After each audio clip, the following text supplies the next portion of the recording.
Поштувани колеги советници, поштувани градоначалник, поштувани гледачи на КДВ телевизија, добар ден. Предоставено на член 39 Закон за локална самоуправа, службен вестник на Република Македонија број 5/02 и службен вестник на Република Северна Македонија број 202/24, член 15 статут на општина Росма и член 58 став 1 од деловникот за работа на Советот на општина Росма, службен гласник на општина Росма број 7/06, Председателот на Совет донесува решение за свикување на 57-та вонредна седница на Советот на општина Росма. За работа на оваа седница, согласно пристигнатите материјали од овластените предлагачи, а врз основа на член 60 од деловникот на Советот на општина Росма, го предлагам следниот дневен ред. Дневен ред за денес имаме само една точка на дневен ред, елаборат за проценка на штета од атмосферска непогода мраз, што е зафати територијата на општина Росма 17 до 20 март 2025 година. Го ставам дневниот ред на гласање. Кој е за?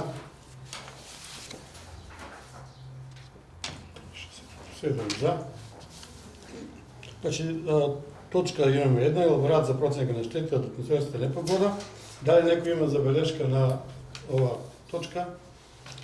Елаборатот е спремен од нашата комисија што ја избравме ние. На страна 13 тука што е ова са граднешта с проблем 27 јуни 2024 година јасно. Страна 13. Да. Се коригирате, да, грешка. Печатна грешка.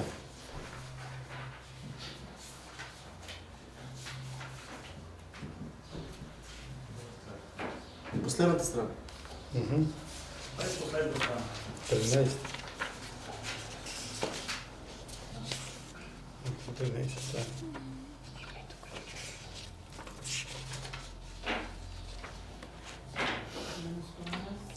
Градне на 27 јуни 2024 Да, печатна грешка, значи го исправат, значи мора да биде спремен, а ние мораме го соја да го донесеме за да може да се прати до комисијата за штет.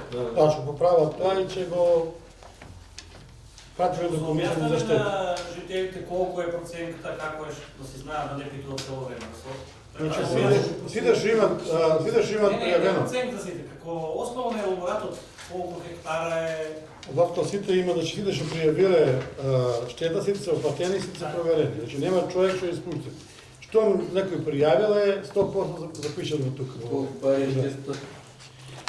Штета, Павле, че кажеш ти за 122 голема, 380 милиона денара, тоа е ајде пари, за тоа ќе правиме влада друг пат. Значи вака премнам извештајот, го ставам на гласање. Кој е за да се препрати до комисијата за штети? 7 за. Поштувани колеги советници, со ова е завршена денешната седница и благодарам на присуствието.